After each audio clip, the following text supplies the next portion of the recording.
ஒன்றிய பிஜேபி அரசாங்கம் கடந்த 1.5 மாத காலமாக தொடர்ச்சியாக எரிவாயு விலையை உயர்த்துவது, பெட்ரோல் டீசல் விலையை உயர்த்துவது என்பதை வழக்கமாக அவர்கள் கொண்டிருக்கிறார்கள்.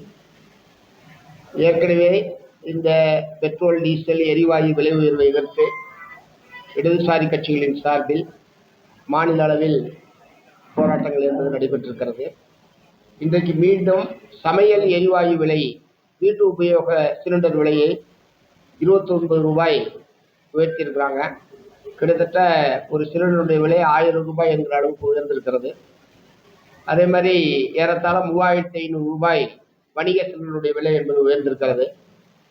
இவ்வளவு விலை உயர்ந்தாலும் அது மக்களுக்கு தேவையான நேரத்தில் சுலபமாக கிடைக்கவில்லை என்கிற நிலைமை என்பதுதான் இருக்கு. இதனால வெளிச்சந்தையில் கள்ள மார்க்கெட்டில் சிலிண்டரை வாங்க வேண்டிய ஒரு நிலைமை என்பது தமிழ்நாட்டில் இருக்கு. குறிப்பாக ஹோட்டல் தொழிலில் இருக்கக்கூடியவர்கள் 5000 ரூபாய் 6000 ரூபாய் கொடுத்து 3500 ரூபாய் சிலிண்டரை வாங்கிட்டு இருக்காங்க. ஸோ இந்த விலை உயர்வு, இந்த சுமை முழுவதும் பொதுமக்கள் தலையிலே தான் விடுகிறது. எல்லா ஹோட்டல் பண்டங்களுடைய விலையும் 10 முதல் 15% விலை என்பது தமிழ்நாடு முழுவதுமே உயர்ந்திருக்கிறது. இவ்வளவு கடுமையான விலைவாசி உயர்வு, தட்டுப்பாடு, விலை உயர்வு, இதை பற்றியெல்லாம் கடுகளவும் கவலைப்படாமல் ஒன்றிய பிஜேபி அரசாங்கம் சர்வதேச சந்தையில் விலை ஏறுகிறது என்கிற ஒரு காரணத்தை மட்டுமே சொல்லி தொடர்ச்சியாக இப்படி ஏற்றுக்கொண்டிருக்கிறார்கள். நான் என்ன சொல்ல விரும்புகிறேன், இப்போ பெட்ரோல் 100 ரூபான்னா அதில் 50 ரூபாய் மத்திய மாநில அரசுகளுடைய வரி வருவாயாக இருக்கிறது. ஆகவே அதிலிருந்து ஒரு நிவாரணத்தை பொதுமக்களுக்கு வழங்க முடியும் மத்திய அரசாங்கமும் மாநில அரசாங்கமும் நினைத்தார். ஆனால் மேலும் மேலும் விலையை உயர்த்தி மேலும் மேலும் வருவாயை பெருக்குவதில் மத்திய அரசாங்கமும் மாநில அரசாங்கமும் ஆர்வமாக இருக்கிறார்களே தவிர மக்களுக்கு ஏற்பட்டிருக்கிற கஷ்டங்களிலிருந்து அவர்களை விடுவிப்பதற்கு, அவர்களுக்கு நிவாரணம் அளிப்பதற்கான முறையில் அரசாங்கத்துடைய அணுகுமுறை என்பது இல்லை. இத்தகைய போக்கு என்பது உண்மையான கண்டனத்துக்குரியது. இன்னைக்கு அமெரிக்காவும் இஸ்ரேலும் சேர்ந்து ஈரான் மீது யுத்தத்தை தொடுத்து ஏறத்தாழ 90 நாட்களுக்கு மேலாகிவிட்டது. இந்த யுத்தம் முடிஞ்சுவிடும், அடுத்த வாரம் முடிஞ்சிடும், ஒரு அமைதி பேச்சுவார்த்தை நடக்குது என்றெல்லாம் செய்திகள் வருகிறதே தவிர இன்னமும் அது ஒரு முடிவுக்கு வருவதற்கான வாய்ப்பே தெரியவில்லை. அமெரிக்கா தானாக துவங்கிய இந்த யுத்தம் இப்போது அதிலே மாட்டிக்கொண்டு, அமெரிக்கா என்பது அந்த யுத்தத்திலே மாட்டிக்கொண்டு வெளியே வர முடியாத அளவுக்கு மிகப்பெரிய நெருக்கடியை அமெரிக்க ஏகாதிபத்தியம் சந்தித்துக் கொண்டிருக்கிறது. அமெரிக்காவுடைய நாடாளுமன்றம் கீழ்சபையில ஈரான் மீதான யுத்தத்தை உடனடியாக நிறுத்த வேண்டும், படைகளை எல்லாம் திரும்ப பெற வேண்டும் என்று அமெரிக்க நாடாளுமன்றத்திலேயே ட்ரம்புக்கு எதிராக ஏகமனதாக தீர்மானம் நிறைவேற்றப்பட்டிருப்பது என்பது மிக முக்கியமான ஒரு நடவடிக்கை. ஆகவே மார்க்சிஸ்ட் கம்யூனிஸ்ட் கட்சியின் சார்பில் அதே மாதிரி கியூபாவின் மீது கடுமையான தடைகளை விதித்து மேலும் மேலும் நெருக்கடியை கியூபாவுக்கு உருவாக்கி கொண்டே இருக்கிறார். அங்கே மின்சார தட்டுப்பாடு, மருந்து தட்டுப்பாடு, உணவு தட்டுப்பாடு போன்ற பலவிதமான நெருக்கடிகளை கியூபா நாட்டு மக்கள் எதிர்கொண்டிருக்கிறார்கள். ஆகவே கியூபாவுக்கு நம்முடைய ஒருமைப்பாட்டை தெரிவிக்கக்கூடிய வகையிலேயும் அமெரிக்க ஏகாதிபத்திய எதிர்ப்பு நடவடிக்கை என்கிற முறையிலேயும் வரக்கூடிய ஜூன் மாதம் 14ஆம் தேதி சேகுவாரா அவருடைய பிறந்த நாள், புரட்சியாளர் சேகுவாரா அவர்களுடைய பிறந்த நாள். அன்றைய தினம் தமிழ்நாட்டில் சென்னை, மதுரை, கோவை, திருச்சி, சேலம் ஆகிய 5 நகரங்களில் ஏகாதிபத்திய எதிர்ப்புணர்வு கொண்ட பலதரப்பட்ட ஆளுமைகளும் கலந்து கொள்ளக்கூடிய வகையில் நிகழ்ச்சிகளை நடத்துவது என்று கட்சியினுடைய மாநில குழு முடிவு செய்திருக்கிறது. அதற்கான தயாரிப்புகள் என்பது நடந்து கொண்டிருக்கிறது. இதன் மூலமாக தமிழ்நாட்டு மக்கள் மத்தியில் ஏகாதிபத்திய எதிர்ப்புணர்வை வலுப்படுத்துவது என்கிற நோக்கத்தோடு இந்த நடவடிக்கையை நாங்கள் மேற்கொண்டு இந்த நிகழ்ச்சியை நடத்த இருக்கிறோம் என்பதை தெரிவிச்சுக்க விரும்புகிறேன். நேற்றைய தினம் டெல்லியில் காக்ரோச் ஜனதா பார்ட்டி ஒரு மாபெரும் போராட்டத்தை நடத்தி இருக்கிறார்கள். ஏற்கனவே உச்ச நீதிமன்ற தலைமை நீதிபதிக்கு நன்றி சொல்லணும். அவர் தான் இந்த நாட்டினுடைய இளைஞர்களை பார்த்து, அல்லது சமூக வலைதளங்களில் தீவிரமாக செயல்படக்கூடியவர்கள் அல்லது தகவல் அறிவு உரிமை சட்ட செயல்பாட்டாளர்கள், இவர்கள் அனைவரும் வேலை வெட்டி இல்லாதவர்கள், கரப்பான் பூச்சியை போல் சுற்றி கொண்டிருப்பவர்கள், ஒட்டுண்ணிகள் என்றெல்லாம் உச்ச நீதிமன்ற தலைமை நீதிபதி பேசியது என்பது பெரும் கோபத்தை இந்திய நாட்டினுடைய இளைஞர்கள் மத்தியில் ஏற்படுத்தியிருக்கிறது. அதனுடைய வெளிப்பாடுதான் இந்த கரப்பான் பூச்சி ஜனதா பார்ட்டி என்பது துவங்கி சில நாட்களிலேயே பல கோடி பேர் அந்த கட்சியில் அந்த கற்பான் பூச்சி சிஜேபியில சேர்கிற ஒரு நிலைமையை நம்ம வந்து பார்த்தோம். சமூக வலைதளத்தின் மூலமாக ஏராளமான இளைஞர்கள் அதில் ஈர்க்கப்பட்டார்கள். அவர்கள் ஒரு முதல் போராட்டமாக நேற்றைய தினம் டெல்லி தலைநகரில், குறிப்பாக இந்திய மத்திய அரசாங்கத்துடைய கல்வித்துறை எப்படி தோல்வி அடைந்திருக்கிறது, ஒரு தேர்வை கூட ஒழுங்கா அவங்களால நடத்த முடியும்.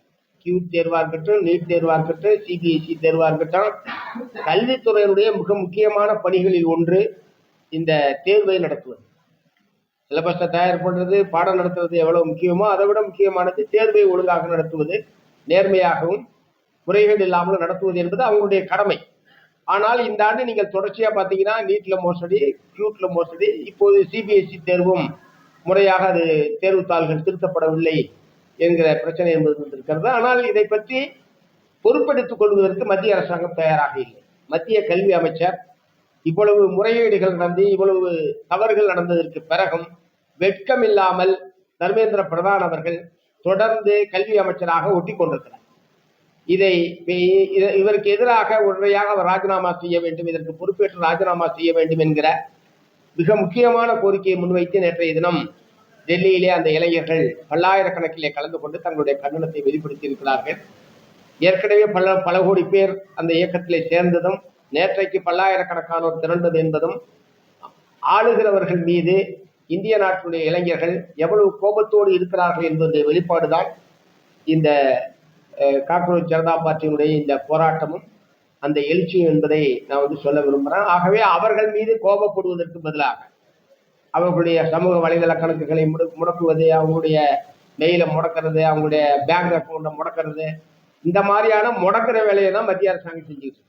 இந்த முடக்கிற வேலையை விட்டுட்டு ஒழுங்கா அவர்களுடைய கோபத்திற்கான நியாயமான காரணத்தை அறிந்து அதை சரி செய்வதற்கு, வேலையின்மை, கல்வியில் ஏற்பட்டக்கூடிய பிரச்சனைகள் போன்ற இளைஞர்கள் இன்றைக்கு எதிர்கொள்ளக்கூடிய பிரச்சனைகளை தீர்வு காண்பதற்கு ஒன்றிய பிஜேபி அரசாங்கம் முன்வர வேண்டும். அதற்கு பதிலாக இத்தகைய அடக்குமுறையை ஏவுவதை மார்க்சிஸ்ட் கம்யூனிஸ்ட் கட்சி கடுமையாக கண்டிக்கிறது. நேற்றைய தினம் எங்களுடைய மாணவர் இளைஞர் கட்சியின் சார்பிலேயும் அந்த போராட்டத்துக்கு ஆதரவாக டெல்லியிலே தோழர்கள் கலந்து கொண்டிருக்கிறார்கள் என்று சொல்ல விரும்புகிறேன். அநேகமாக இது பெரிய அளவில் மேலும் வளர்வதற்குத்தான் வாய்ப்பு இருக்கிறது.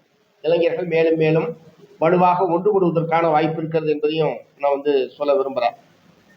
அடுத்து நேற்றைய தினம் தமிழ்நாடு சட்ட அமைச்சர் நிர்மல்குமார் அவர்கள் திருப்பரங்குன்றம் தீபம் தொடர்பான அந்த பிரச்சனையில் ஏற்கனவே இருக்கிற தமிழ்நாடு அரசுடைய நிலைப்பாடு என்னவோ அது தொடரும் என்று அறிவித்திருப்பதை மார்க்சிஸ்ட் கம்யூனிஸ்ட் கட்சியின் சார்பில் வரவேற்கிறோம்.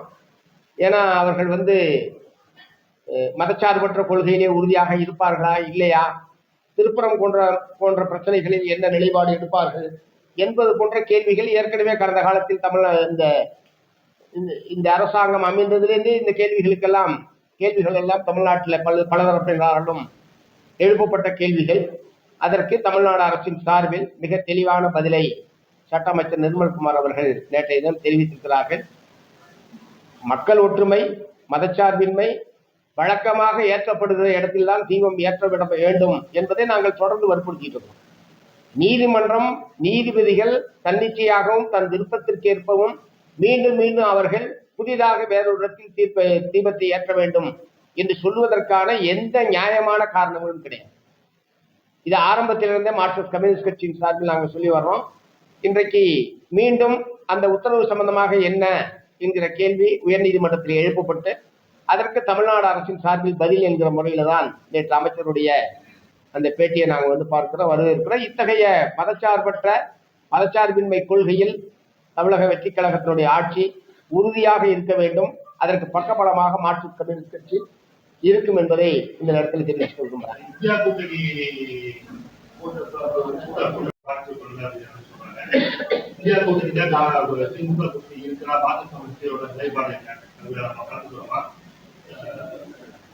இல்ல, மார்க்சிஸ்ட் கம்யூனிஸ்ட் கட்சியை பொறுத்தவரை இந்தியா கூட்டணி நாங்க உட்பட சேர்ந்து உருவாக்கப்பட்ட கூட்டணி.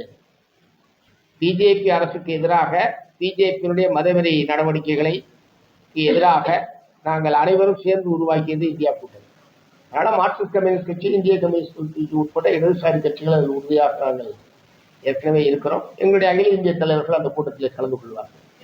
திராவிட முன்னேற்ற கழகம் கலந்து கொள்ளாது என்பதை திமுக தலைவர் அறிவிச்சிருக்கிறாரு. அவர்கள் அதற்கான காரணங்கள் சிலவற்றையும் வெளிப்படுத்தியிருக்கிறார்கள். காங்கிரஸ் கட்சியினுடைய இந்த அணுகுமுறை தான் எங்களுக்கு அதுல பிரச்சனை. மற்றபடி இந்தியா கூட்டணி கூட்டத்தில் எழுப்பப்படுகிற பிரச்சனைகளில் எங்களுக்கு மாறுபட்ட அபிப்பிராயம் கிடையாது என்பதை திமுக தலைவர் அவர்கள் தெளிவுபடுத்தி இருக்கிறார். அது அந்த கட்சி எடுத்திருக்கிற முடிவு. ஒருவேளை காலப்போக்கில் ஏதாவது மாற்றங்கள் ஏற்படுமா?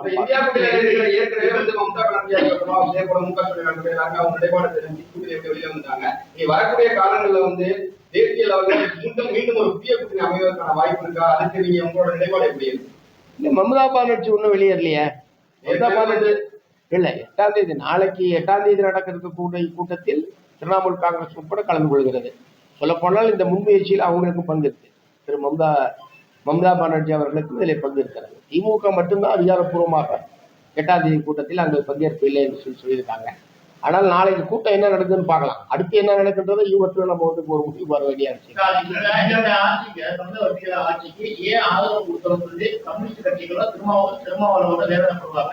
அந்த காலம் கைவிட இல்ல, நம்ம ஏன் ஆதரவு கொடுக்கணும்?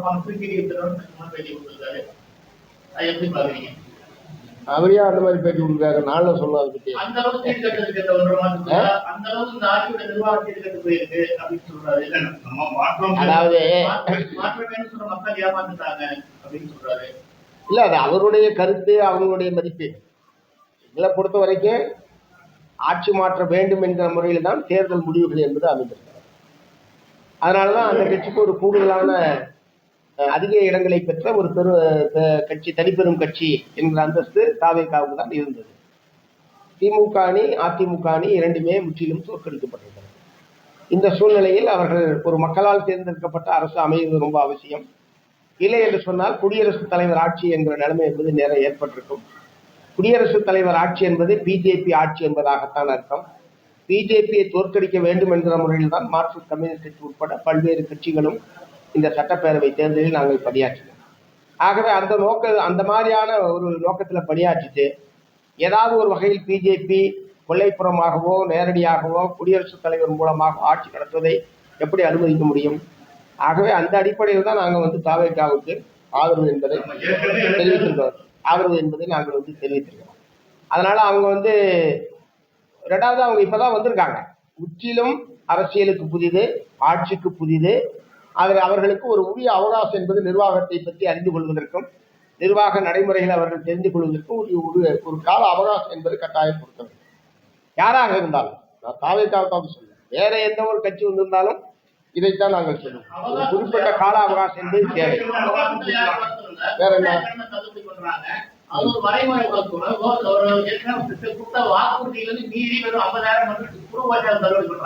அதுக்கு உட்பட சொல்றேன் நானு. எந்த வாக்குறுதியா இருந்தாலும் 100% உடனே நிறைவேற்றது எப்படி எதிர்பார்க்க முடியும்னு நான் கேட்கிறேன். ஏற்புடையதா இல்ல, வாக்குறுதியை முழுமையாக நிறைவேற்ற வேண்டும் என்பதை ஏற்கனவே அங்க தெரியப்படுத்திருக்கோம். பட் வாக்குறுதியை நிறைவேற்றுவதற்கு 5 ஆண்டு காலம் அவகாசம் இருக்கு, எந்த ஆட்சியா இருந்தாலும். இந்த கொடுத்திருக்கிற வாக்குறுதி என்பது 5 ஆண்டுகளுக்கானதே தவிர 15 நாளைக்கானது கிடையாது. இவ்வளவு அவசரமா அறிவிச்சிருக்க வேண்டிய அவசியமே கூட கிடையாது. ஏன் இப்ப இவ்வளவு அவசரமா அறிவிச்சாங்கன்னு தெரியல, அது அவங்கள்ட்ட கேட்க வேண்டிய கேள்வி. அதனால படிப்படியா அனைத்து வாக்குறுதிகளையும் நிறைவேற்ற வேண்டும் என்பதில் மாறுபட்ட கருத்து கிடையாது. அதை நாங்கள் வற்புறுத்துவோம்.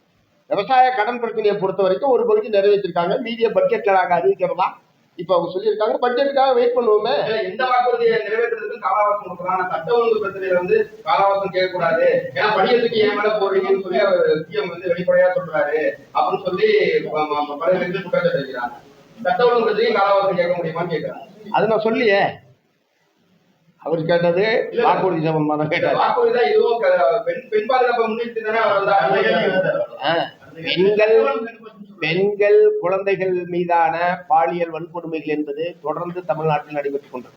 அந்த ஆட்சி காலத்தில் நடந்தது, இந்த ஆட்சி காலத்தில் நடைபெறுகிறது. அந்த அவர்களுக்கான பாதுகாப்பு உத்தரவாதப்படுத்தப்பட வேண்டும். அத்தகைய குற்றங்களில் ஈடுபடக்கூடிய குற்றவாளிகள் மீது தயவு தாட்சண்யம் இல்லாமல், தாமதம் இல்லாமல் நடவடிக்கை எடுக்க வேண்டும் என்பதை நாங்கள் தொடர்ந்து வற்புறுத்துறோம். இப்ப அநேகமாக நடைபெற்றிருக்கிற எல்லா குற்றங்களிலேயும் குற்றவாளிகள் உடனடியாக கைது செய்யப்பட்டிருக்கிறார்கள். எந்த குற்றத்திலேயும் சம்பந்தப்பட்டவர்கள் காணவில்லை, கண்டுபிடிக்க முடியவில்லை என்கிற பிரச்சனை என்பது இல்லை. அநேகமாக இப்போது நடைபெற்றிருக்கிற அனைத்து குற்றங்களிலும் குற்றவாளிகள் உடனடியாக கைது செய்யப்பட்டிருக்கிறார்கள். அந்த வழக்குகள் தாமதமில்லாமல் விரைவாக நடத்தி குற்றவாளிகளுக்கு தண்டனை பெற்றுத் தருவதை தமிழ்நாடு அரசாங்கம் உறுதிப்படுத்த வேண்டும். இந்த எல்லா குற்றவாளிகளிலேயும் பின்னாடி என்ன இருக்குன்னா போதை கலாச்சாரம், போதையில இருந்தாங்கிறது திரும்ப திரும்ப வந்துகிட்டே இருக்கு. இந்த எந்த கூட்டத்தில் நீங்க எடுத்துக்கிட்டாலும் அது பெண்கள், குழந்தைகள், இந்த மாதிரியான கொலை குற்றங்கள் இதுல எதுல எடுத்தாலும் அவங்க பூரா போதையில இருந்தான் அப்படின்றது சேர்ந்தே வந்துகிட்டு இருக்கு. ஆகவே இந்த போதை கலாச்சாரத்துக்கு முற்றுப்புள்ளி வைப்பது என்று ரொம்ப ரொம்ப அவசியமான ஒன்று. குடிநோயாளிகள் தமிழகத்தில் அதிகமாக இருக்கக்கூடிய ஒரு நிலைமை என்பது இருந்து கொண்டிருக்கிறது. நீண்ட காலமாக டாஸ்மாக் உள்ளிட்ட விஷயங்கள் என்பது இருக்கிறது. குடிநோயாளிகள் அதிகமாக இருக்கிறார்கள். இவற்றையெல்லாம் சரி பண்ணுவதற்கு, சரி செய்வதற்கு இப்போது இருக்கக்கூடிய ஆட்சி உரிய நடவடிக்கை எடுக்க வேண்டும் என்பதுதான் அவர். நீங்க ஆதரவு கொடுத்தீங்க, அதுக்கப்புறம் ஏன் 24 எம்எல்ஏ அதிமுக ஆதரவு கேட்டாங்க, ஒரு 4 பேர் ராஜினாமா பண்ணியிருக்காங்க. இப்ப அதிமுக சுமூகமா போயிருக்கு. இந்த மாதிரி ஒரு அவலமான வந்ததுல கடுமையான குற்றச்சாட்டு பண்ணிக்கிறாங்க, வெள்ளாட்டு நிலைமை வந்ததே அப்படின்னு சொல்லி. நாங்கதான் வந்துடணும். பிஜேபியோட எப்ப அதிமுக எடப்பாடி சேர்ந்தாரோ அன்னைக்கே அதிமுகவுக்கு அழிவுன்றதை நாங்க அப்பயே இருந்து சொல்லிட்டு இருக்கிறோம். அதனுடைய தொடர்ச்சி தான் அதிமுக என்பது அடுத்த தேர்தலில் இருக்குமா இல்லையான்றது மில்லியன் டாலர் கேள்வி. அவர்களை ஏதாவது ஒரு இயக்கத்தை அழிப்பொழிப்பது என்பது இந்தியாவுடைய பல மாநிலங்கள்ல பிஜேபி இந்த வேலையைத்தான் செய்து கொண்டிருக்கிறார்கள். பல இயக்கத்தை, பல கட்சிகளை காணாமல் செய்திருக்கிறார். இப்போது தமிழ்நாட்டில் அதிமுக அத்தகைய பரிதாபகரமான நிலைமைக்கு உள்ளார்.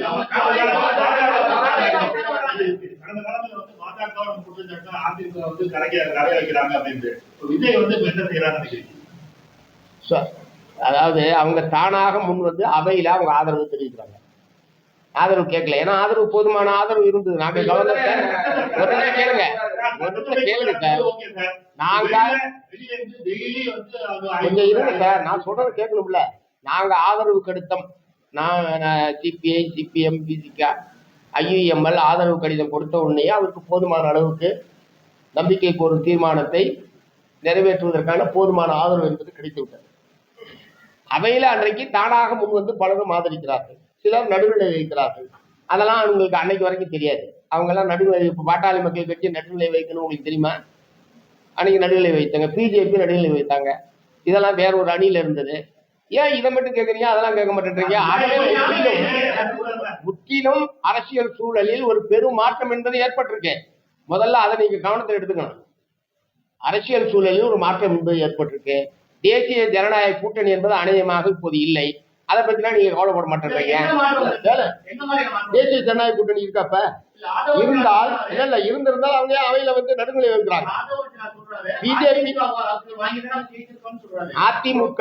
அதிமுக தலைமையிலான அந்த தேசிய ஜனநாயக கூட்டணி இப்போது இருக்கிறதா? இல்ல. ஏன்னா பிஜேபி அவையில நடுநிலை வைக்கிறாங்க, பாட்டாளி மக்கள் கட்சி நடுநிலை வைக்கிறாங்க. இவங்களோட நின்ன அமமுக கட்சியை சேர்ந்த ஒரே ஒரு உறுப்பினர் இவர் நீக்கிறாரு, அவர் உடனே அங்க ஆதரவா வாக்களிக்கிறாரு. அதிமுக 2ஆ உடைஞ்சு ஒரு பகுதி வாக்களிக்கிறாங்க, ஒரு பகுதி வெளிநடப்பு பண்றாங்க, எதிர்த்து வாக்களிக்கிறாங்க. இப்படி ஒரு பெரிய மாற்றம் ஏற்பட்டிருக்கு. இதுக்கு வந்து எல்லாத்துக்குமே இது எல்லாமே ஏற்பட்டிருக்கிற அரசியல் ஏற்பட்டிருக்கிற மாற்றம் தானே. அந்த அணி அதே தானே இப்ப வந்து தாவேக்காவும் முன்னெடுத்து. ஏன்னா வந்து அவர் எடப்பாடி பழனிசாமி கூட பார்க்காம அவர் ஆதரவு 25 எம்எல்ஏக்களை தான் ஓட்டு போடுறதுக்கு முன்னாடியே போய் அவர் பார்த்து வராரு, சிஎம் நேரடியா போய் பார்த்து வராரு. அவங்க தரப்புல சொல்றது எடப்பாடியை பாக்குறதுக்கு நாங்க டைம் கேட்டோம், அவர்கள் தரப்புல டைம் கேட்டோம்னு அவங்க சொல்றாங்க. சார் எங்கள்கிட்ட சொன்னது ஏபி முனுசாமி, அதுக்கப்புறம் மறுத்துட்டாரு. எங்கிட்ட சொன்னது நான் ஏற்கனவே ஒரு பேட்டியில் கூட சொல்லியிருக்கேன். எல்லா தலைவர்களையும் பார்த்ததை போல எடப்பாடி அவர்களையும் ஒரு முன்னாள் முதலமைச்சர் என்ற முறையில் அதிமுக வந்து எங்க கூட வந்துருவாங்க சொல்லி அதை நான் பேசுறது கூட அதான் சொல்றேன்.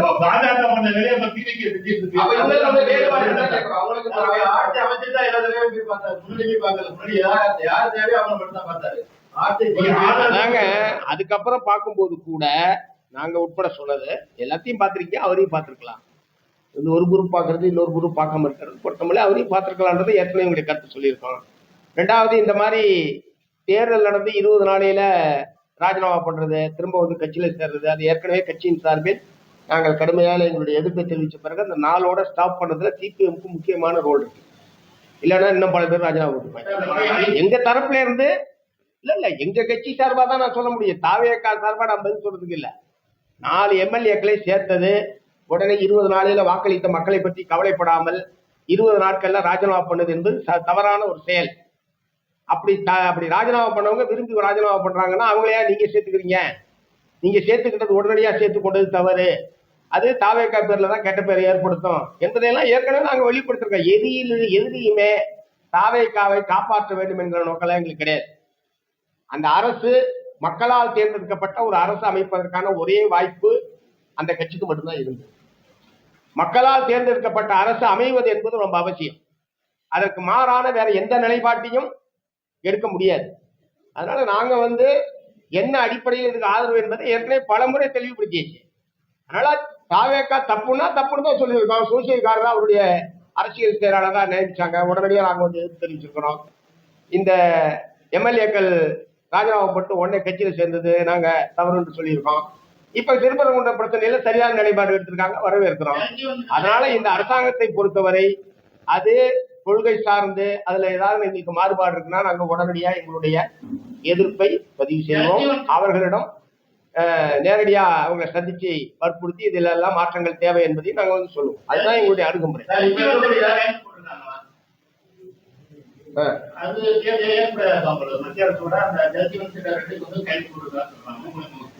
அது என்ன பார்ப்போம்.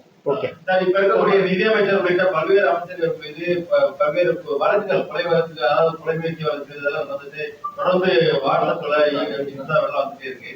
அந்த மாதிரி ஒரு வசதியா உண்மையிலேயே அவர் ஒரு ஏற்கனவே வழக்கு மேல இருக்குன்னா அமைச்சர்களை மாற்றணும் அப்படிங்கிறது போய் கேட்குது. அப்படிலாம் ஒண்ணு வைக்கல. வழக்கு இருந்தா வழக்கு அவர் தான் சந்திக்கணும். வழக்கு அவங்க மேல இருக்குன்னா வழக்கு அவங்க தான் எதிர்கொள்ளணும். வழக்கின் மீது தண்டனை வந்தா இயல்பாவே அமைச்சர் விட்டு போயிடுவார். அதனால வழக்கை எதிர்கொள்ளணும், அவ்வளவுதான். சட்டப்படி அமைச்சராக இருந்தாலும் வழக்கு இருக்குன்னா வழக்கை சட்டப்படி அவங்க எதிர்கொண்டு தான் ஆகணும். இல்ல மக்கள் அது ரொம்ப ஏத்துக்கிற மாதிரி இல்லையே. எந்த மக்கள் ஏத்துக்கிட்டு தானே சார் ஓட்டு போட்டு வந்திருக்காங்க. நீங்க மக்கள் ஓட்டு போட்டுதான் அதான் சார் அந்த கட்சி தானே சார் தமிழக வெற்றி கழகத்தினுடைய வேட்பாளர்களுக்கு தான் ஓட்டு போட்டிருக்காங்க. அதன் சார்பாக மக்களிடம் பெரும்பான்மை வாக்குகளை பெற்றவர்கள் வெற்றி பெற்றிருக்காங்க. அப்புறம் மக்கள் எதுக்காகன்றீங்க? மக்கள் வாக்களிச்சு தான் வந்திருக்காங்க. விஜய்க்காக ஓட்டு போனாங்களா விஜய்க்காக ஓட்டு போனாங்கன்றதால பிரச்சனை. அந்த கட்சி சார்பாக எழுதப்பட்டதால வெற்றி பெற்றிருக்காங்க. மற்றபடி அவர்கள் மீது பழைய வழக்குகள் இருக்கு, பழைய ஹிஸ்டரி என்னது இருக்குன்னா அது சட்டப்படி அவங்க எதிர்கொள்ளட்டும். தண்டனை வச்சா தண்டனை அனுபவிச்சுதான் ஆகணும். திமுக கூட்டணியில் உள்ள கட்சிகள் உங்களுடைய வாக்குகளிலிருந்து அங்கிருந்து வாக்குகளுக்கு வந்தது. சில சூழ்நிலை திடீர்னு உங்க ஆதரவு நீங்க ஆதரவு தருவீங்க, எப்போதும் நீங்க உங்க ஆதரவு பெற்றுக்கிறாங்க. திடீர்னு திமுக கூட்டணியிலிருந்து வெற்றி பெற்ற திமுக வாக்குகளையும் வெற்றி பெற்ற எதிர்கட்சிகளோ ஐஎம்ஓ மத்திய இடம் பெறுவது திமுக தரப்பு கடுமையான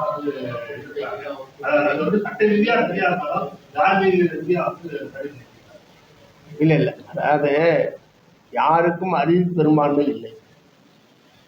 அவையில பெரும்பான்மையை நிரூபிக்க வேண்டிய கட்டாயம் என்பது இருக்கு. அந்த அடிப்படையில் தான் இந்த ஆதரவு. ஒருவேளை இதை தவிர வேற என்ன செய்ய முடியும்னு நினைக்கிறீங்க? ஆட்சி அமையலன்னா பரவாயில்ல ஒரு முடிவுக்கு நாங்க வர முடியாது. ஒரு பொறுப்புள்ள அரசியல் கட்சி ஆட்சி அமைவதற்கான ஏற்பாடு தான் நாங்க பார்க்கணுமே தவிர ஆட்சி எவனும் அமைக்காட்டி போடணும்னு நாங்க பொறுப்பு இல்லாம இருக்க முடியாது. அதனால அந்த முடிவு என்பது இப்போது ஏற்பட்டிருக்கிற அன்றைக்கு இருந்த அரசியல் சூழலில் மிக சரியான முடிவு. இல்லைன்னா ஆட்சி அமைஞ்சிருக்காது. நான் சொன்ன மாதிரி குடியரசுத் தலைவர் ஆட்சி வந்திருக்கோம், அதை நீங்க வரவேற்பீங்களா? நாங்க வரவேற்க மாட்டோம். எக்காரணம் கொண்டு அதுக்கு இடம் தர மாட்டோம். அதனால யாரோட நின்று ஜெயிச்சோம் போனோம் வந்தோம் அதையெல்லாம் விட முக்கியமானது மக்களால் தேர்ந்தெடுக்கப்பட்ட ஒரு அரசு அமைவது. பிஜேபியை அது ஒண்ணு மறுக்கலையாங்க. எங்க தமிழ்நாடு இந்திய ஜனநாயகத்தை தேர்தல் ஜனநாயகத்துல நம்பர் தான். ஒரு ஓட்டு கூட வாங்கினாலும் ஒரு வெற்றி தான், ஒரு ஓட்டு குறைச்சு வாங்கினா தோல்விதான். நம்பர் தான். திமுகவுக்கு பெரும்பான்மை கிடைக்கல, அதிமுகவுக்கு பெரும்பான்மை கிடைக்கல, நாங்களும் சேர்ந்து தான் தோத்துருக்கோம். நாங்க ஒண்ணும் அதை மறுக்கலையே சார். என்ன கேள்வி கேட்குறீங்க நீங்க? என்ன இல்ல திமுக அதிமுக அணி தோற்று விட்டது என்றால் நாங்களும் சேர்த்து தோத்துருந்தோம்னு சொல்றேன். திமுக மட்டும் தோத்துருச்சு நான் சொல்றேன்.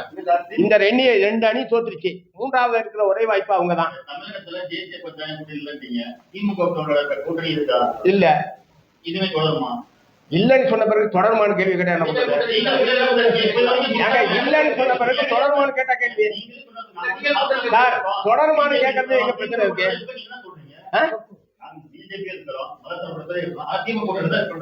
சொல்லி என்ன எந்த இடத்துலயுமே, அதாவது 8ஆம் தேதி எங்களுடைய மாநில குழு கூடி தாவேகாவுக்கு ஆதரவு என்பதை மார்க்சிஸ்ட் கம்யூனிஸ்ட் கட்சி சுயேட்சையாக எடுத்த முடிவு. யாருடைய உத்தரவிலேயோ யாருடைய ஒப்புதலையோ அந்த முடிவை எடுக்கவில்லை என்பதை 8ஆம் தேதி பத்திரிகையாளர் கூட்டத்திலே தெளிவாக நாங்கள் சொல்லியிருக்கிறோம். இரண்டாவது, தமிழ்நாடு நலன் சார்ந்த பிரச்சனைகள், தமிழ்நாட்டிலே மாநில உரிமைகள், மதச்சார்பின்மை பிரச்சனைகள், இது போன்ற விஷயங்களில் ஒத்த கருத்துடைய பிரச்சனைகளை திராவிட முன்னேற்ற கழகத்தோடு சேர்ந்து இந்த கோரிக்கைகளுக்காக நாங்கள் சேர்ந்து போராடுவோம் என்பதை அன்றைக்கே சொல்லியிருக்கோம். அதே நிலைப்பாடு தான் இப்பயும் சொல்றேன்.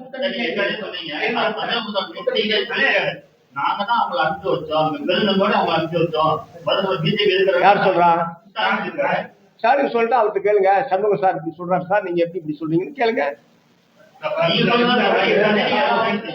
ஏங்க நான் தெளிவா தானே சொல்றேன், உங்களுக்கு விளங்கலையா?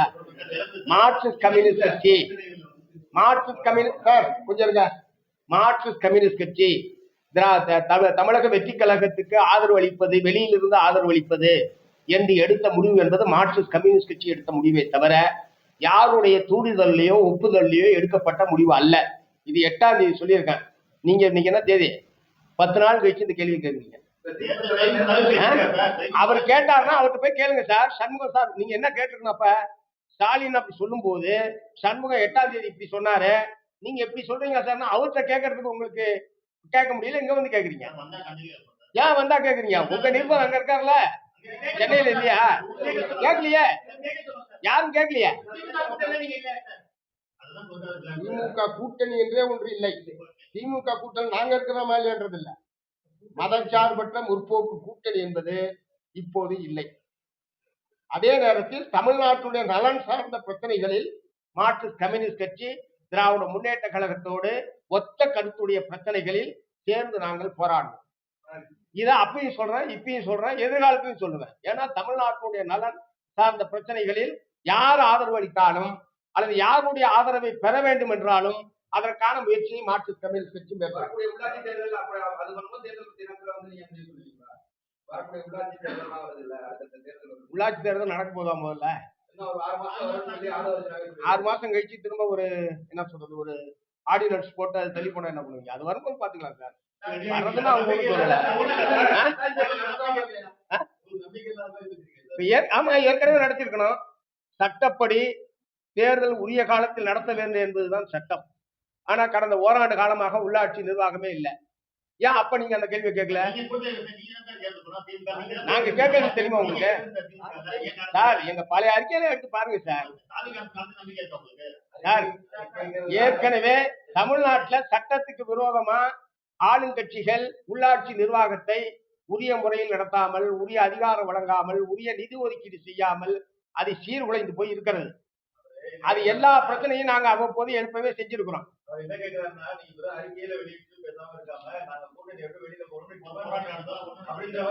வெளியே போறதுனால ஒண்ணு நடந்திருக்காது. நாங்க மட்டும் வெளியே போறதுனால என்ன நடந்திருக்கோம் சொல்லுங்க சார்? இல்ல இல்ல இல்ல இல்ல இப்ப மொத்த அரசியல் வரலாறு பேசலாமா? அந்த தேர்தலை பொறுத்தவரை பிஜேபி அதிமுக கூட்டணியை தோற்கடிப்பது என்பதுதான் எங்களுடைய பிரதானமான விஷயம். அதுக்கு உட்பட்டுதான் உள்ளாட்சி, நகராட்சி, மற்றதெல்லாம். பிரதானமான நோக்கத்தை விட்டுட்டு இந்த மாதிரி சின்ன சின்ன பிரச்சனை, ஒவ்வொரு பிரச்சனை வரும்போது உடனே நாங்க வெளியே போறோம், உடனே நாங்க வெளியேறுவோம் சொல்ல முடியுமா? ஒரு பொறுப்புள்ள அரசியல் கட்சி இல்ல இல்ல நான் கேட்கறதுக்கு பதில் சொல்லுங்க. ஒரு பொறுப்புள்ள அரசியல் கட்சி அப்படி நடந்து டிமாண்ட் இருக்கிறது வேற.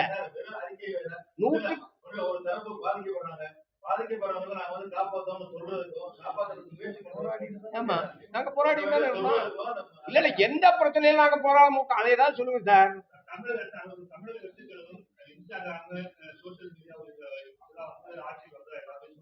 ஆமா அதே இன்ஸ்டாகிராம் சோசியல் மீடியால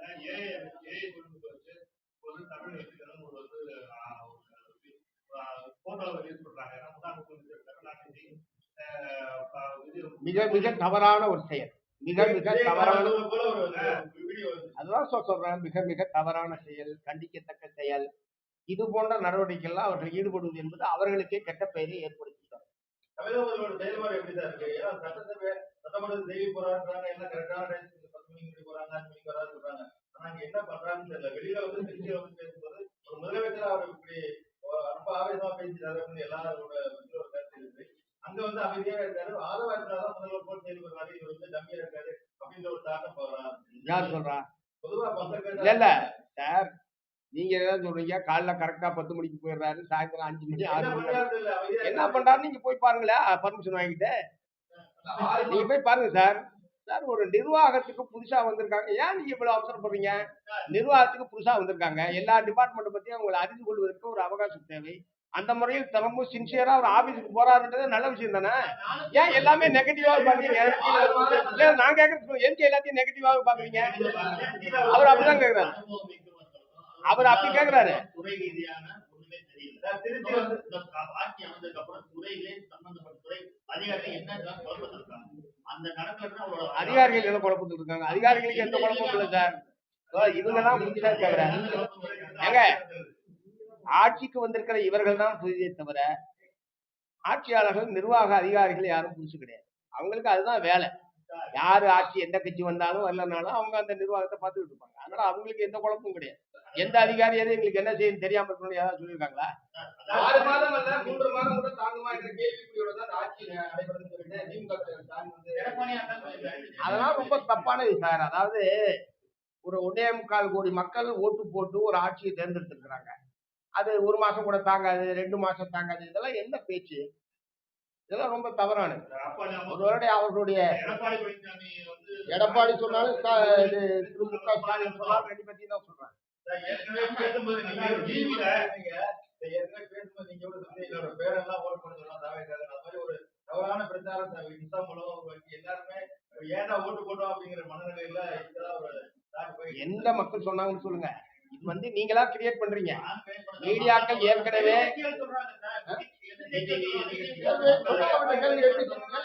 எந்த அடிப்படையில் நீங்கள் சொல்லுகிறீர்கள்?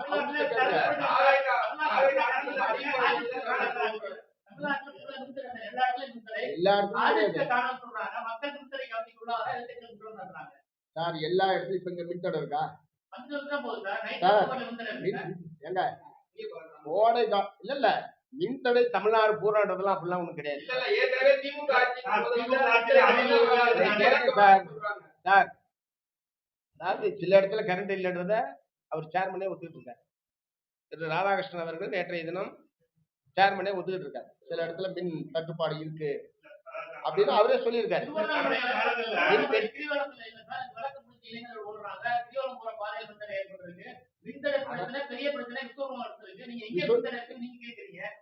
ஏங்க, நான் இப்ப என்ன சொல்றேன், தமிழ்நாடு மின்சார வாரியத்துடைய சேர்மன் மின் தட்டுப்பாடு இருக்கு அப்படின்றத அவர் ஒத்துக்கிட்டு இருக்காரு தானே சொல்றேன். ஆர்டிஸ்டுக்கு அது சம்பந்தம். அவர் அப்படி ஒண்ணு அப்படின்னு சொல்றாரு. இல்ல விநியோகத்தில் பிரச்சனை சொல்றாரு. ஹார்ட் டிஸ்க் எல்லாம் கிடையாது. ஹார்ட் டிஸ்க்ன்றது அதாவது சம்பந்தம் இல்லாம பேசுறாருன்றேன். ஹார்ட் டிஸ்க் ஆமா அதாங்க, அது எவன் 1 லட்சம் ரூபாய் கூட விற்கிட்டான். எவன் பட்டி சம்பந்தப்பட்டிருந்தாலும் அது குற்றம். அந்த குற்றவாளிகள் கண்டுபிடிக்கப்பட்டிருக்காங்க, கைது செய்யப்பட்டிருக்காங்க. இன்னும் வேற சம்பந்தம் இருக்கோ, என்ன நோக்கத்துக்காக ஹார்ட் டிஸ்க் வந்து களவாடப்பட்டதோ அது பூரா முழுமையான விசாரணை என்பது நடத்தப்பட்டு தண்டிக்கப்படணும். அதனால ஒரு அலுவலகத்துல ஹார்ட் டிஸ்கோ கோப்போ எது காலாம போனாலும் அதுக்கு அவங்க தான் பொறுப்பு. ஒவ்வொரு ஆட்சி வரும்போது மட்டும் 5 மாசம் 6 மாசம் மட்டும் கலந்து விட்டுது. உனக்கு போன ஆட்சி வந்து நடந்தது அடி ஓடுது அப்படின்னு நிறைய பண்ணாரு. அப்புறம் கொஞ்சம் அந்த ஆட்சி அதுக்கப்புறமா மின்சார தட்டுப்பாடு கொஞ்சம் இல்லாம இருந்தது. மறுபடியும் புதிய ஆட்சி வந்ததுக்கு இப்ப மறுபடியும் வந்து மின் தட்டுப்பாடு ஏற்படுது அப்படின்னு சொல்றாங்க. ஆட்சி மாற்றம் ஒவ்வொரு எலெக்ஷனுக்கும் ஒரு 4 மாசம் 5 மாசம் ஆரம்பிச்சு வந்து மின்சார அது சரி பண்ணணும்னு சொல்லுங்க. தட்டுப்பாடே இல்லாமல் மின்சாரம் வழங்கப்பட வேண்டும் என்பதுதான் எல்லாருமே ஒரு பொறுப்பு. திருச்சியில தமிழக நன்றி சொல்ல வரும்போது பொதுமக்களுக்கு வாக்களித்தவங்களுக்கு நன்றி சொல்லிட்டு ஒரு அரசியல் திட்டங்களை ஏதாவது சொல்லியிருக்கலாம். அதை விட்டுட்டு திமுக தான் போட்டி திமுக போட்டி சொல்றாரு. அது எந்த அளவுக்கு எல்லா மக்கள் வந்து யாரும் ஏற்புடைய பேச்சா இல்லை அப்படின்னு ஒரு பரவாயில்ல.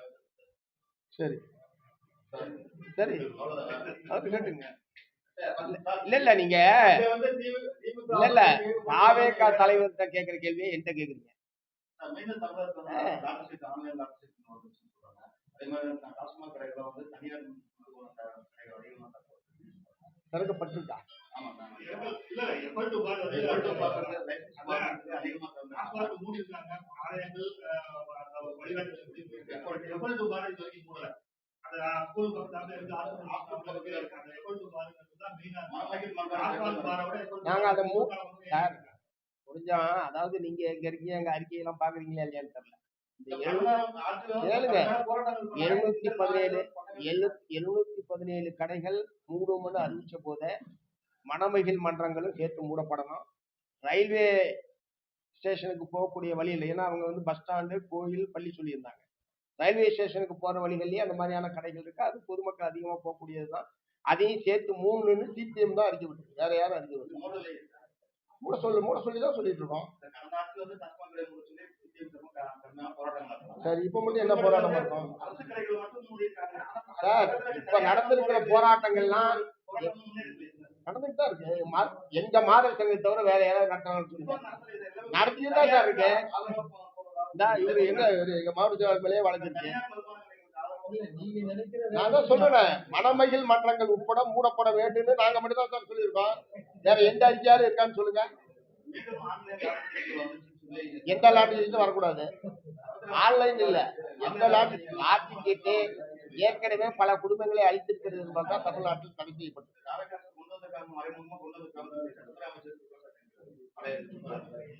அவரு ஆதாரம் தருந்தா அவர் இது பண்ண சொல்லுங்க சார்.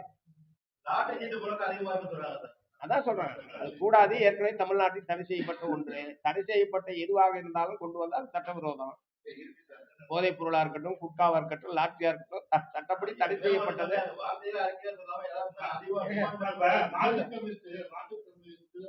பாஜகவும் இணைந்து சேர்க்கிறாங்க, கூட்டணியில் இருக்காங்கன்னு சொல்லி காங்கிரஸ் அறிக்கை கொடுத்து தேசிய பொதுச் செயலாளர் தேவி அவர்கள் வந்து காங்கிரஸ் வந்து வலியுறுத்தி இந்தியா கூட்டணி ராகுல் காந்தியுடைய ஒரு இன்மெச்சூர்ட் ஸ்பீச் அதை அப்படியே நாங்கள் கண்டிச்சிருக்கோம். இப்ப முறையா அந்த கட்சியுடைய தலைவருக்கு முறையா கடிதம் எழுதியிருக்கோம். அதாவது பிஜேபி எதிர்த்து களத்துல நின்று உயிரை கொடுத்து போராடிட்டு இருக்க சிபிஎம் பார்த்து உங்களுக்கு தேர்தல் அரசியலுக்காக, தேர்தலில் வாக்குகளை பெற வேண்டும் என்பதற்காக ஒரு குறுகிய அரசியல் நோக்கத்தோடு உங்க 2 பேத்துக்கும் உறவு இருக்கு அப்படின்னு சொல்றது ரொம்ப சிறுவலைத்தனமானது, இன்மெச்சூர்டான ஸ்பீச். அதை அப்படியே நாங்கள் வந்து கண்டிச்சிருக்கோம். இப்போ முறையா நீங்க அவரை ஒழுங்குபடுத்துகின்ற முறையில் நம்ம காங்கிரஸ் கட்சியுடைய அகில இந்திய தலைவருக்கு எங்க கட்சியின் சார்பில் முறையாக கடிதம் என்பது எழுதப்பட்டது. அதாவது RSS இன்னொரு அமைப்பு தான் அண்ணாமலை துவக்கியிருக்கிறது. 2500 அமைப்பு, 2500 இந்தியாவில் 2260 அமைப்புகளும் 240 அமைப்புகள் வெளிநாடுகளிலும் RSS ஆல் வழிநடத்தப்படுகிறது. இப்ப 2501வது அமைப்பை அண்ணாமலை துவக்கியிருக்கிறார். ஆகவே முதல்ல அண்ணாமலையை கேட்டா அண்ணாமலை அப்படியே நீங்க திரும்ப விளக்கம், நான் தான் விளக்கம் சொல்லிட்டு இருக்கிறேன். அதனால அது ஒண்ணும் புதுசு கிடையாது. பாரதிய ஜனதா கட்சி என்கிற அந்த கட்சி தமிழ்நாட்டில் ஈடுபடவில்லை. ஆகவே அண்ணாமலை மூலமாக ஒரு புதிய பெயரை பயன்படுத்தி தமிழ்நாட்டில் வலுப்பட முடியுமா என்ற நோக்கத்தோடு தான் அமித்ஷா மோடியினுடைய முழுமையான ஆட்சியோடு அந்த அமைப்பை அவர் துவக்கியிருக்கிறார். இன்றைக்கு பிஜேபி கட்சியிலிருந்து ஏராளமான தலைவர்கள் அங்க போய் சேர்ந்திருக்காங்க. இப்ப அவர் பல லட்சம் பேர் சில மணி நேரத்துல சேர்ந்துட்டதா ஒரு பிம்பத்தை அண்ணாமலை வந்து கிளப்பி விட்டுருக்காரு. அது அவங்க கணக்கு, அவங்க எவ்வளவு வேணாலும் சொல்லலாம். ஏன் அவ்வளவு குறைச்சு சொல்றாருன்னு தான் எனக்கு புரியல. 1.5 கோடி பேர் ஏதாவது சொல்லியிருக்கலாம்.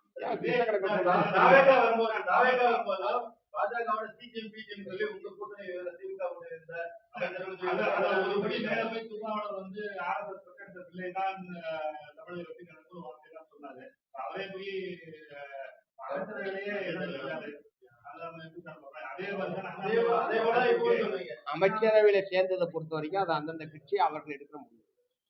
எங்களை பொறுத்த வரைக்கும் நாங்க அமைச்சரவை சேர விரும்பல. ஏன்னா எங்களுக்கு அதுக்கான பலம் என்பதில்லை. 2 சட்டமன்ற உறுப்பினர்களை வைத்துக் கொண்டு அமைச்சரில் சேர்வது என்பது எந்த விதத்திலும் நாம் மக்களுக்காக செய்ய வேண்டும் என்று நினைக்கக்கூடிய காரியத்தை வற்புறுத்துறதுக்கான வாய்ப்பு என்பது இருக்காது. ஆகவே நாங்கள் வெளியிலிருந்து ஆதரவு என்பது இருக்கிறோம். பிசிகா யூஎம்எல் அவங்க சேர்ந்து அவங்க முடிவு எடுத்தாங்க.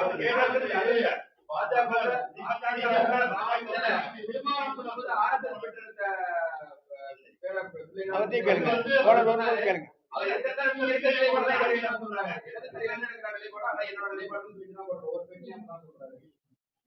இல்ல அமைச்சரவையில பங்கேற்கிறது வந்து அவர் எடுத்த நிலைப்பாடு, நாங்க எடுத்த நிலைப்பாடு வெளியில இருந்து இல்ல.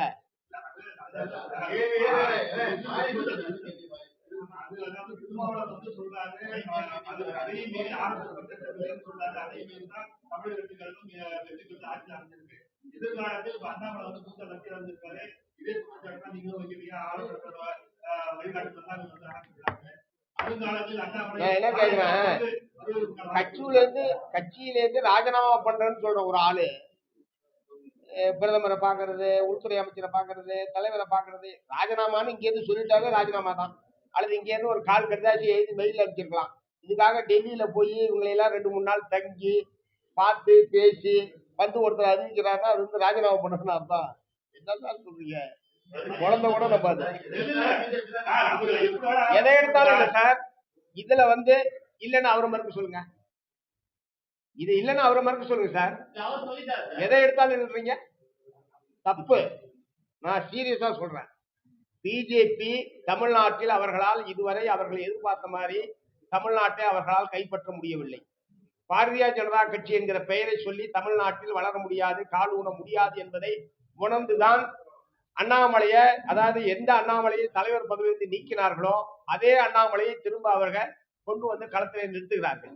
எப்படி இல்லைன்னு சொல்றீங்க? அப்படிதான் தாவேகாவே சொன்னாங்க. நான் சொன்னேன் அமைச்சர்கள் தலைவர்கள் சொன்னது பாஜகவோட சிபிஎம் தான் வந்து தாவேகா சொன்னாங்க.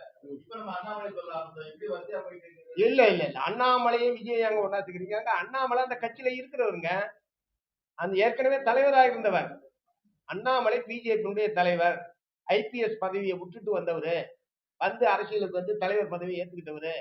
அப்புறம் அண்ணா என்னது எடப்பாடி சொல்றாருன்னா அவர் தலைவர் பதவி வந்து நீக்கிறாங்க, தேர்தலில் கூட அவரை பயன்படுத்தல, அவரை திரும்ப கொண்டு வந்து 2 பிரைம் மினிஸ்டரும் இது அமித்ஷா அவர்களும் மோடி அவர்களும் போய் சந்திச்சு அவங்க ஆட்சியோட வந்து ஆரம்பிச்சிருக்காருன்னா அதுவும் இது ஒண்ணா சார்? எப்படி உங்களால இப்படி பேச முடியுது?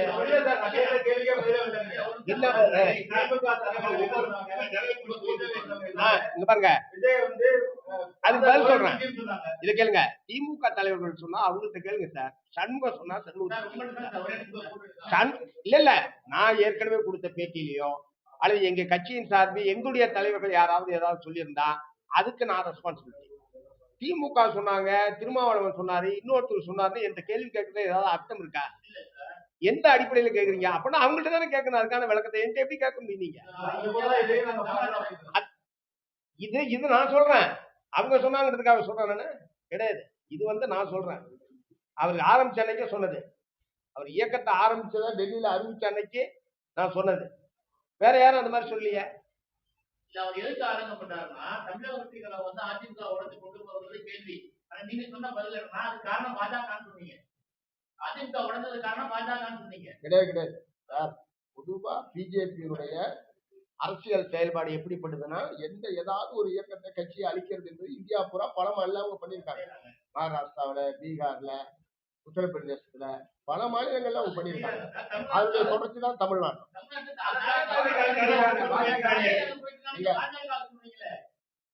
அதிமுக ஒன்னாதானே இருக்கு, 4 பேர் போனவங்களுக்கு தவிர மீது போற ஒன்னாதானே இருக்காங்க.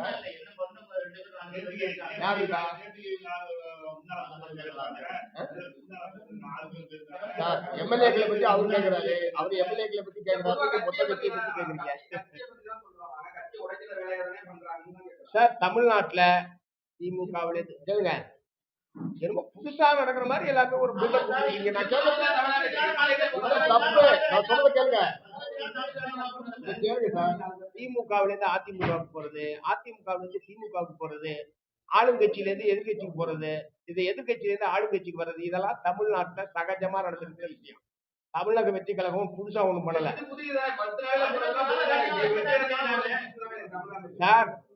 சம்பந்தப்பட்டவங்க போறாங்க, அவங்கள்ட்ட கேளுங்க சார் யாயா போனன்னு.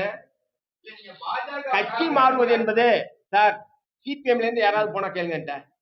நான் என்ன கேட்க விரும்புறேன், கட்சி மாறுறதெல்லாம் இங்க சர்வசாதாரணமான விஷயம். எந்த கட்சியும் கேளுங்க, திராவிட திமுகவா இருந்தாலும் அதிமுகவா இருந்தாலும் தாவேகவா இருந்தாலும்